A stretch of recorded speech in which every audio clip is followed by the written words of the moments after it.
उधर जिनके घरों पर बुलडोजर चल रहा है उन्हें भी लगता है कि नाइंसाफी हो रही है, तो बुलडोजर पर क्या है राजनीति, वो जरा देखिए।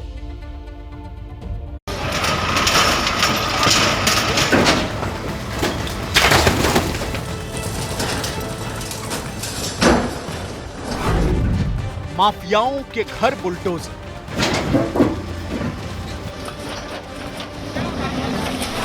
दंगाइयों के घर बुलडोजर,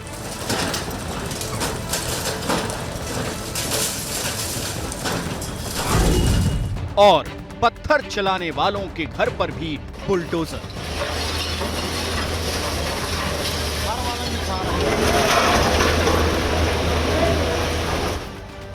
यूपी में जहां भी विरोध होता है वहां मुंह बाया बुलडोजर पहुंच जाता है।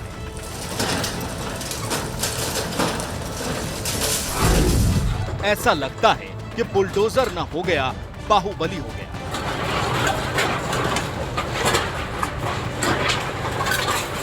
रास्ते में जो आए ढा दो, गिरा दो, रौंद दो, मिट्टी में मिला दो।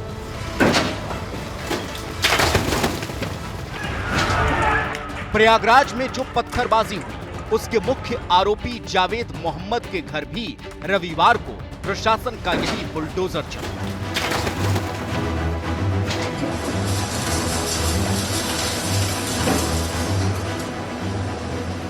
इमारत खाक में मिला दी गई। अच्छी बात है, कोई दंगाई है, बलवाई है तो कड़ाई से निपटिए, लेकिन सवाल ये कि किसी के घर पर बुलडोजर लेकर चढ़ जाने की इजाजत प्रशासन को किसने दी? कानून की किस किताब में ऐसा लिखा है कि सीधा घर ही गिरा दो? इसी सवाल पर विपक्षी यूपी के प्रशासन को घेर रहे हैं। अजय का घर है तो नहीं तोड़ा जाएगा, फातिमा का घर है तो तोड़ा जाएगा, ये कौन सा इंसाफ है? हम देश के प्रधानमंत्री से अपील कर रहे हैं, ये बुलडोजर जो आप घरों पर चला रहे हैं, एक समुदाय के घरों पर चला रहे हैं प्रधानमंत्री, देश के संविधान को आप कमजोर कर रहे हैं।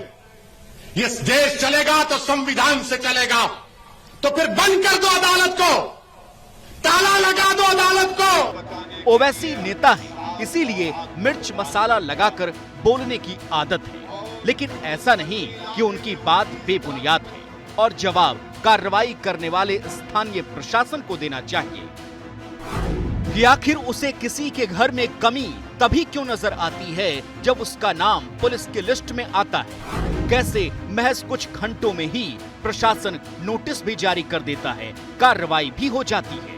क्या किसी एक को सबक सिखाने के लिए पूरे परिवार को ही सड़क पर लाना ठीक है? जावेद के घर को ही देख लीजिए, प्रशासन ने गिरा तो दिया, अब परिवार आरोप लगा रहा है कि प्रॉपर्टी उसकी पत्नी फातिमा के नाम पर थी, जिस पर एक रात पहले ही नोटिस चिपकाया गया और बिना मोहलत के सुबह तोड़ भी दिया गया। इस मामले में भी विकास प्राधिकरण के द्वारा जो अवैध निर्माण है जावेद पंप का, इनका जो अवैध निर्माण था उसको निर्धारित प्रक्रिया का पालन करते हुए नोटिस वगैरह की सारी कार्रवाई करते हुए उसका डेमोलिशन किया है। एक्ट के द्वारा ये सारे अधिकार प्राधिकरण को है, उस एक्ट में गिराना कोई पहली प्राथमिकता नहीं है। उसमें पहले यह है कि कंपाउंडिंग कर दीजिए, उन पर जुर्माना लगाइए, हर्जाना वसूलिए, उनका मैप सैंक्शन करके उनसे उसका पूरा पैसा ले लीजिए। दूसरा है कि कोई आपको लग रहा है कि anti social activity, anti lawful activity का ये सेंटर है तो आप उसको सील कर दीजिए। प्रयागराज प्राधिकरण के अधिकार क्षेत्र वाले इलाके में करीब 2.25 लाख मकान आते हैं। इनमें से करीब 40,000 ऐसे हैं जिनके नक्शे पास ही नहीं है। 60% मकान ऐसे हैं जिन्होंने नक्शे से अलग मकान बनाए हुए हैं। तो क्या अब प्रयागराज प्राधिकरण वैसे ही सारे मकानों को तोड़ेगा जैसा कि जावेद का तोड़ा गया? शायद नहीं। इसी वजह से विपक्ष के तमाम नेता सवाल उठा रहे हैं कि कार्रवाई एक तरफा हो रही है। हालांकि केंद्र सरकार के मंत्री ऐसा नहीं मानते।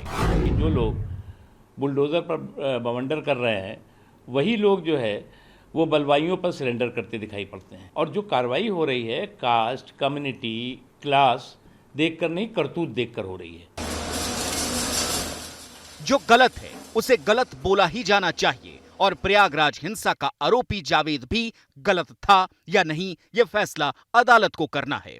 इसीलिए इंसाफ के नाम पर किसी के दरवाजे पर बुलडोजर लेकर पहुंच जाना भी ठीक नहीं है। दंगाइयों पर लगाम लगाने के दूसरे तरीके भी अपनाए जा सकते हैं।